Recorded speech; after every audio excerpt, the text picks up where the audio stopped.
Let's continue further with the programs and practices under the humanistic school. The next one is conflict resolution. When 2-3 people, and in our classrooms 20, 30, 40, 60 people come together, some disagreement will follow. If there is a disagreement, it has to be resolved. You cannot leave it unattended, because if it remains unattended, it is only going to get worse. So for the humanistic teacher, it is far more important to get that group under control, to get them back being part of the class, rather than allow this thing to fester and become worse. Invitational learning. Invite students to learn. Don't force them. See, we are invited to a party, we are invited to a wedding, we are invited to a function, we like it.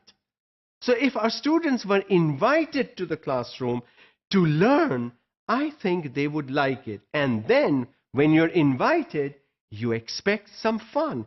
You expect something exciting. So once you invite students to learning, make sure you can provide exciting, interesting things for them to do.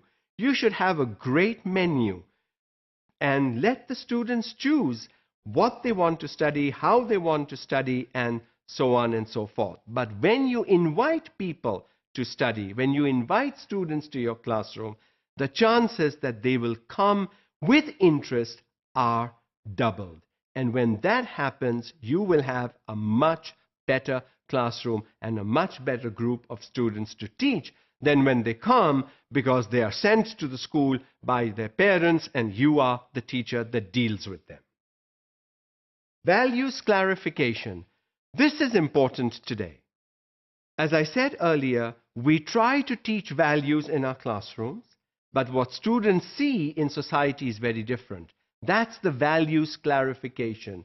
The humanistic teacher would sit and talk to a group of students, even individual students if necessary, to make them understand why something is a value and what they see in society, even if it is opposed to that, should not be something they should practice or they would like to practice.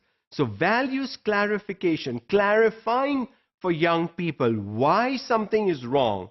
Our young people really need to understand why something is wrong and why they need to act in a very different manner than what they see people doing and behaving in society outside the classroom and the school. Moral education. We've somewhere lost this. Okay? Over time, we somehow have said morals and values and those kinds of good things is the Islamia teacher's job. No, it is not. Teaching morals and values is every teacher's job, no matter what subject area you teach, no matter what grade level you teach.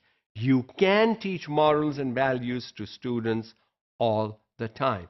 And you just have to practice, not letting an episode or an event or an happening slip by in the classroom without making good use of it and without turning it into a moral or a value-based lesson. Young people need to know these morals and values, and there is no better resource than the teacher, because these young people believe in the teacher, and if the teacher says something, they tend to take it more seriously than even if somebody at home were to say the same thing. And so that has to be understood.